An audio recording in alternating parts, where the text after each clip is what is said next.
awareness program on IP, and I'm very happy to see Mr. Sagar Kaur from Indian Patent Office, Mumbai, who is here with us to guide you, and he has already started guiding you from his introductory speech.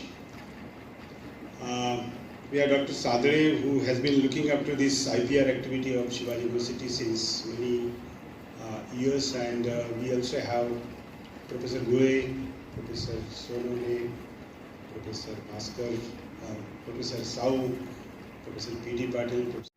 For attending this session. Then I sincerely thank you, Dr.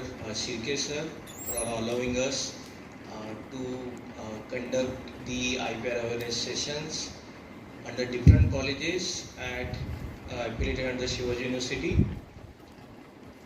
Then I thank you Dr. Sadale sir for his coordination during the scheduling of the different sessions.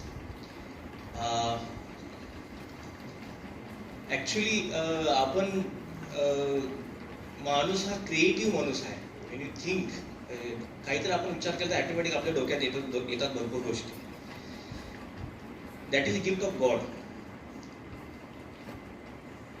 God gifted us brain, abundance of resources, and by combining these resources and the brain, we can develop the things which are useful to us to progress in this world.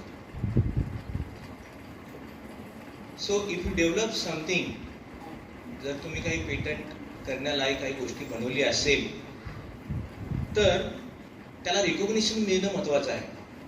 जर तुम्ही आपल्या डोक्याचा वापर करून काही बनवले आहे, त्याला जर रिकॉग्निशन मिळालं नसेल तर मग ते परत तुम्ही ते करायची तुमची इच्छा होणार नाही. So there is need of recognition of the innovation or the creativity that incites you. So recognition is important for the incentive to give incentive to the inventor, and due recognition helps them to get the monetary benefits. Plus this ensure the availability of the good products to the common public. So तुम्ही develop तर केले काही नवीन समजा आणि ते protect करायचं आहे, ते कसं कराल आपण, त्यासाठीच IPR आहे. So if you develop something by your creative mind then you need to be protected. So there are two ways to protect it. One, to protect it under IPR laws like patent act, design act, trademark act, GI act, copyright act. And second way is to keep secret. So keeping secret is also having some dangerous issues like reverse engineering may reveal your secrets. So it's always better to protect the IPR. Now come to the IP Day. The world celebrates the IP Day on 26th April.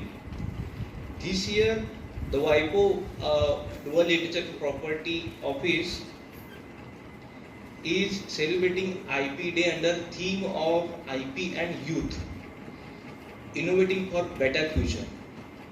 म्हणजे intellectual property आणि youth ह्यांचा संगनमत घालून better फ्युचरसाठी काही करू शकतो का, अशी एक थीम आहे. तर ह्याचं एक बेनिफिट आपल्यासाठी आहे की वर डेमोक्रेटिक डिव्हिडंट आपल्याकडे आहे. म्हणजे मॅक्झिमम पॉप्युलेशन आपली यंग आहे. सो त्या यंग पॉप्युलेशनच्या क्रिएटिव्ह माइंडचा वापर करून आपण काही आपल्या देशासाठी किंवा जगासाठी काही करू शकतो का, हे महत्त्वाचं आहे. त्या उद्देशाने आपण या वर्षी IP आणि यूथ ही थीम ठेवलेली आहे. आता बऱ्यापैकी काय झालंय की इंटेलेक्च्युअल प्रॉपर्टी हा आपल्या सिलेबसचाच पार्ट नाही आहे. बेसिक म्हणजे आपल्या एज्युकेशन सिस्टीममध्ये ग्रॅज्युएशन मध्ये काय ठिकाणी BComला वगैरे आहे, पण आपल्या स्कूलिंग सिस्टीममध्ये तसं IPR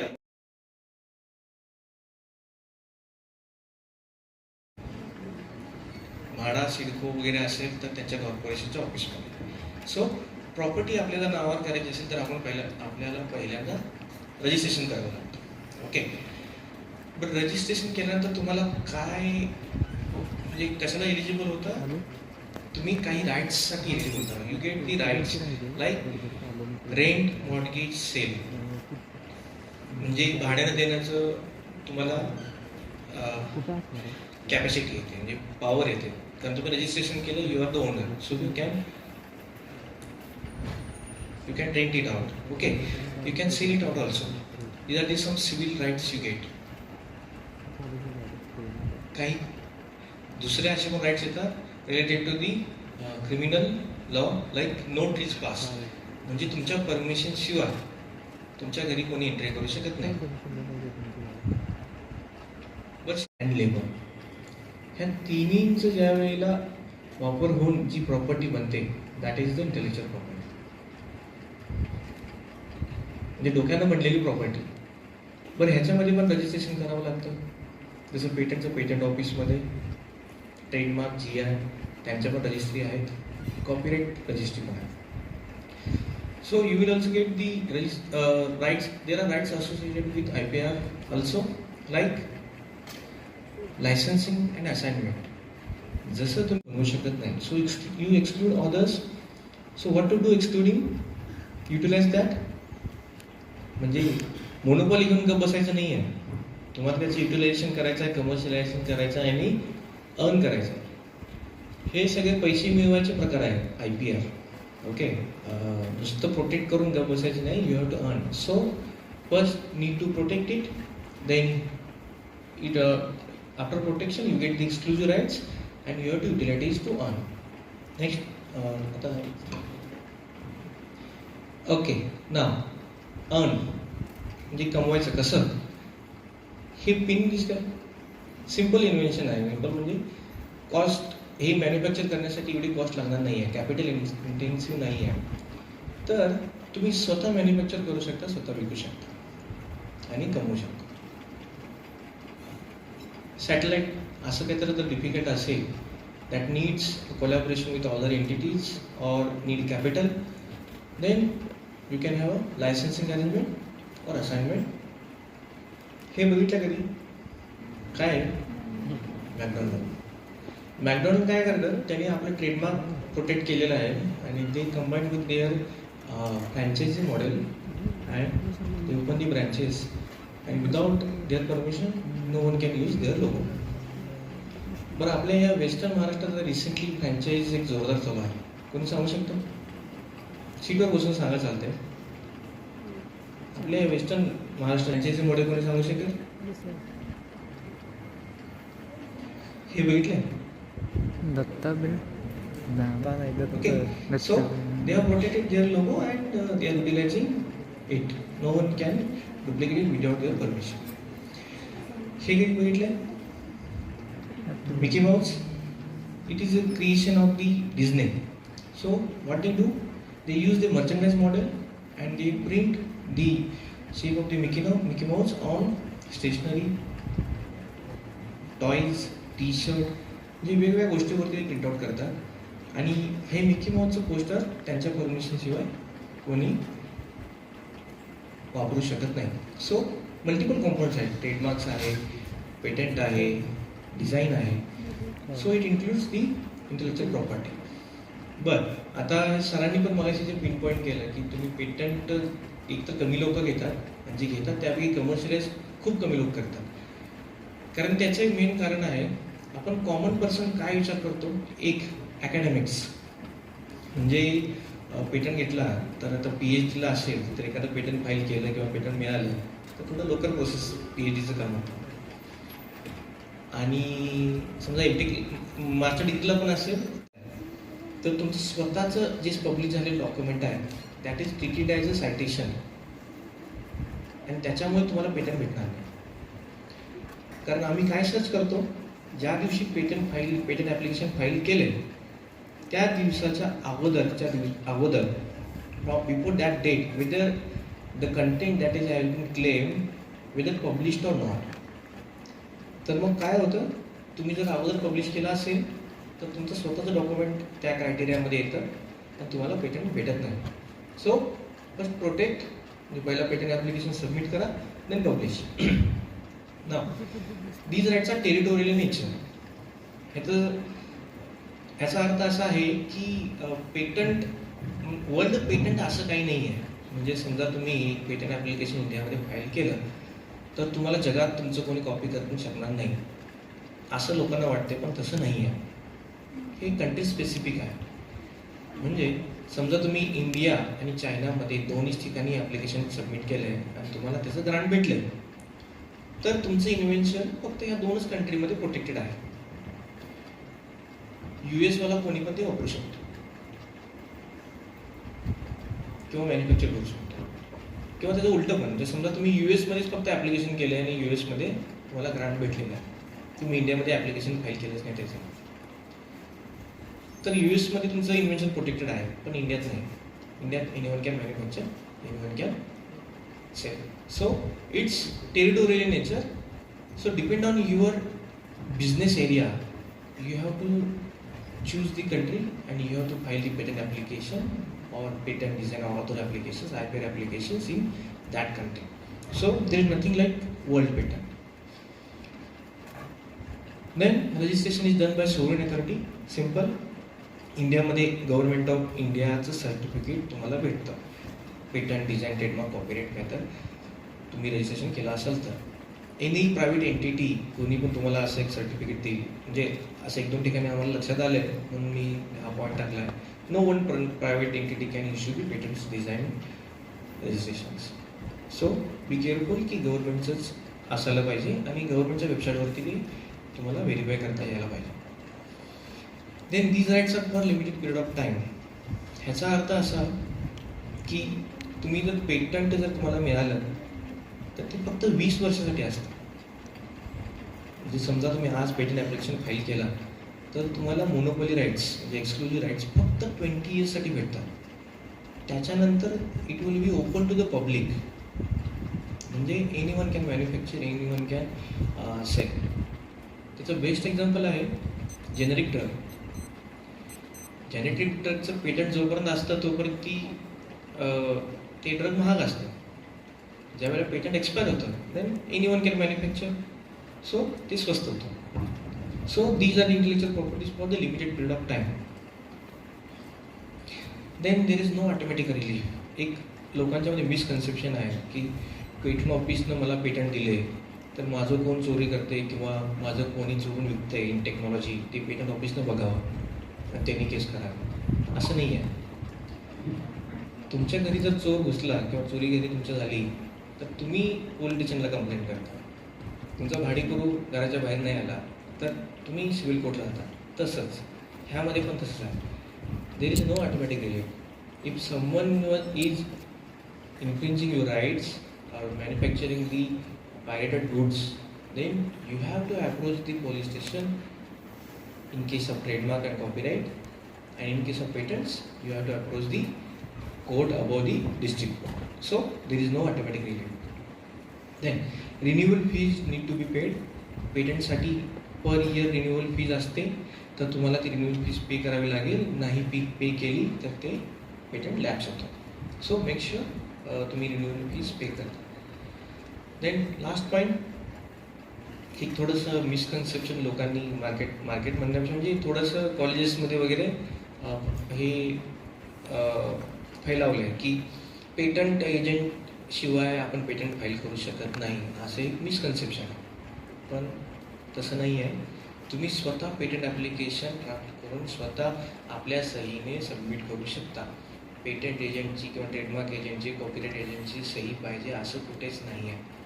तुम्ही स्वतः हार्ड कॉपीमध्ये आमच्या ऑफिसला ॲप्लिकेशन सबमिट करू शकता किंवा ऑनलाईन पण सबमिट करू शकता.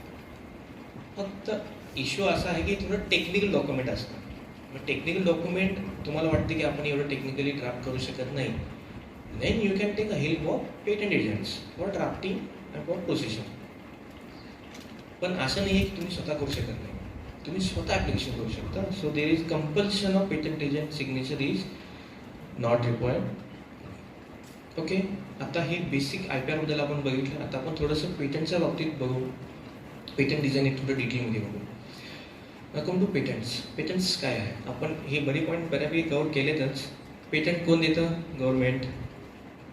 It gives exclusive rights, means one type of monopoly for making, using, exercising, welding and importing. मी मॅन्युफॅक्चरिंग अँड सेलिंग बोललो, पण हे पण पॉईंट्स आहेत. म्हणजे तुम्ही जर इंडियामध्ये पेटंट घेतला असेल तर दुसरं कोणी तीच सेम प्रोडक्ट इम्पोर्ट पण करू शकेल. So you get the rights for these activities for an invention and for a limited period of time. We have discussed this. And importantly, in exchange of disclosure.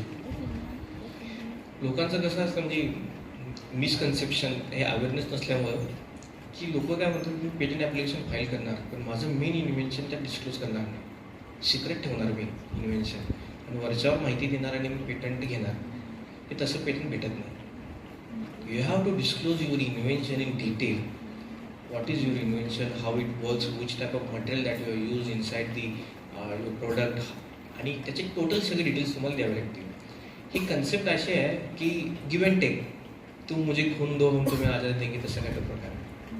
म्हणजे तुम्ही invention सांगा आम्हाला, government तुम्हाला 20 वर्षाचं protection देतं आणि ते invention 20 वर्षानंतर कॉमन पब्लिकसाठी राहील. ते कॉमनमध्ये कोणीही ते मॅन्युफॅक्चर करू शकेल. So important is in exchange of disclosure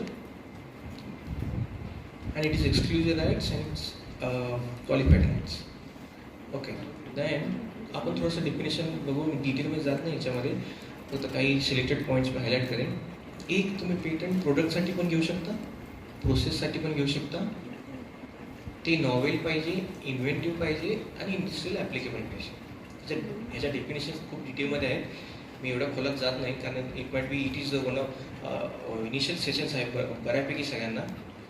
फक्त हे इम्पॉर्टंट आहे की तुम्ही जे इन्व्हेन्शन करताय त्याच्यामध्ये टेक्निकल ॲडव्हान्समेंट पाहिजे as compared to the existing knowledge or economic significance पाहिजे. And it should not be obvious to the person skill in the art.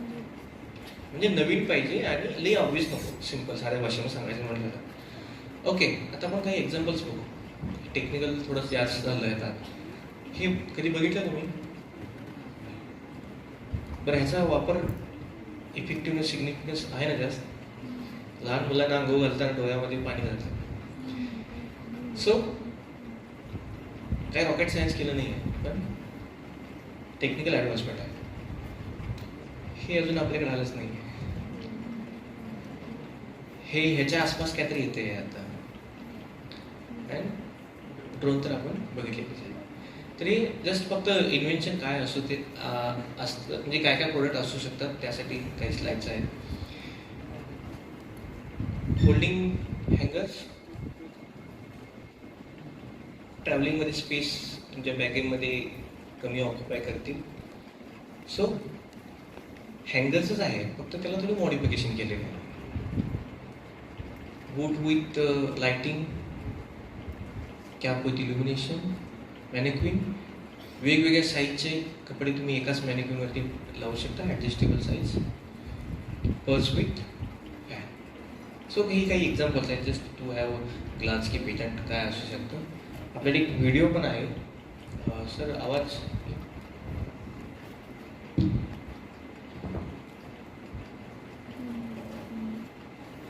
आपण पण असं काय करू शकतो.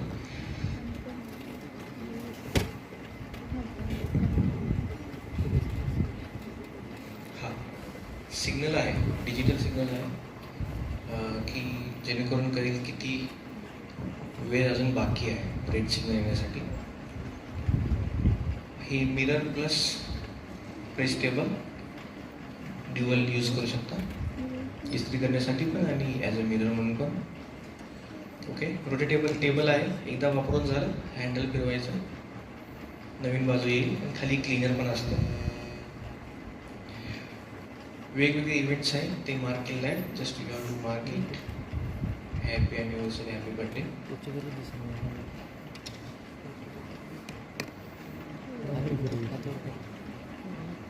ओके, छत्री विथ मग.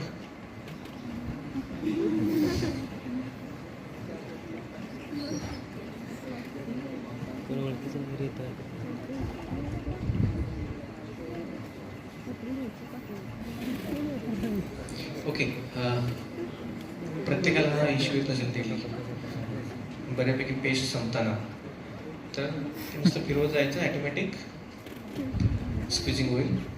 हे ड्युअल पर्पज व्हेकल आहे.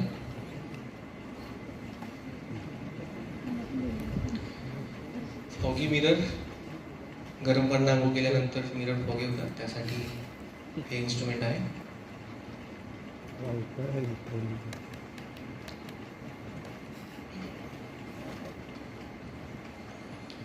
हे एक्सटेन्शन बॉक्स आहे.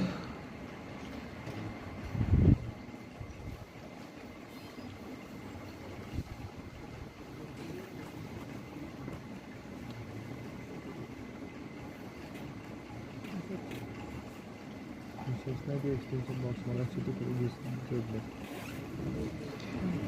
हे स्प्रे संत्र्याच्या ह्याच्यात लावला तर ॲटोमॅटिक स्प्रे करता येईल असं. Pizza cutter knife,